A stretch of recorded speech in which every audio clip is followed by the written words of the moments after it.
एक वन प्रदेश में एक बहुत बड़ा तालाब था। हर प्रकार के जीवों के लिए उसमें भोजन सामग्री होने के कारण वहां नाना प्रकार के जीव, पक्षी, मछलियां, कछुए और केकड़े निवास करते थे। पास में ही बगुला रहता था, जिसे परिश्रम करना बिल्कुल अच्छा नहीं लगता था। उसकी आंखें भी कमजोर थीं। मछलियां पकड़ने के लिए तो मेहनत करनी पड़ती है, जो उसे खलती थी। इसलिए आलस्य के मारे वह प्रायः भूखा ही रहता। एक टांग पर खड़ा यही सोचता रहता कि क्या उपाय किया जाए कि बिना हाथ पैर हिलाए रोज भोजन मिले। एक दिन उसे एक उपाय सूझा तो वह उसे आजमाने बैठ गया। बगुला तालाब के किनारे खड़ा हो गया और लगा आंखों से आंसू बहाने। एक केकड़े ने उसे आंसू बहाते देखा तो वह उसके निकट आया और पूछने लगा, मामा क्या बात है, भोजन के लिए मछलियों का शिकार करने की बजाय खड़े आंसू बहा रहे हो। बगुले ने जोर की हिचकी ली और भर्राए गले से बोला, बेटे बहुत कर लिया मछलियों का शिकार, अब मैं ये पाप कार्य और नहीं करूँगा। मेरी आत्मा जाग उठी है, इसलिए मैं निकट आई मछलियों को भी नहीं पकड़ रहा हूँ। तुम तो देख ही रहे हो। केकड़ा बोला, मामा शिकार नहीं करोगे, कुछ खाओगे नहीं तो मर नहीं जाओगे। बगुले ने एक और हिचकी ली, ऐसे जीवन का नष्ट होना ही अच्छा है बेटे, वैसे भी हम सबको जल्दी मरना ही है।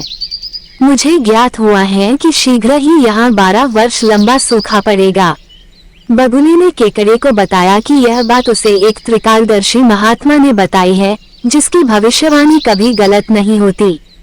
केकड़े ने जाकर सबको बताया कि कैसे बगुले ने बलिदान व भक्ति का मार्ग अपना लिया है और सूखा पड़ने वाला है। उस तालाब के सारे जीव, मछलियां, कछुए, केकड़े, बत्तख व सारस आदि दौड़े दौड़े बगुले के पास आए और बोले, भगत मामा अब तुम ही हमें कोई बचाव का रास्ता बताओ, अपनी अक्ल लड़ाओ, तुम तो महाज्ञानी बन ही गए हो।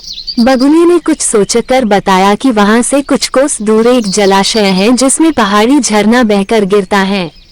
वो कभी नहीं सूखता। यदि जलाशय के सब जीव वहां चले जाएं तो बचाव हो सकता है। अब समस्या ये थी कि वहां तक जाया कैसे जाएं।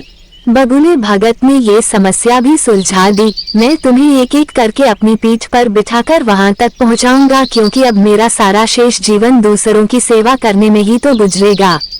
सभी जीवों ने गद होकर बगुला भगत जी की जय के नारे लगाए। अब बगुला भगत के पौ 12 हो गई। वो रोज एक जीव को अपनी पीठ पर बिठाकर ले जाता और कुछ दूर ले जाकर एक चट्टान के पास जाकर उसे उस पर पटक कर मार डालता और खा जाता। कभी मूड हुआ तो भगत जी 2 फेरे भी लगाते और 2 जीवों को चट कर जाते। तालाब में जानवरों की संख्या घटने लगी। चट्टान के पास मरे जीवों की हड्डियों का ढेर बढ़ने लगा और भगत जी की सेहत बनने लगी। खा खाकर वो खूब मोटे हो गए। मुख पर लाली आ गई और पंख चर्बी के तेज से चमकने लगे।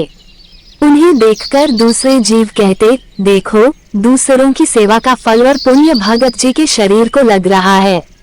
बगुला भगत मन ही मन खूब हंसता। वो सोचता कि देखो दुनिया में कैसे कैसे मूर्ख जीव भरे पड़े हैं, जो सबका विश्वास कर लेते हैं।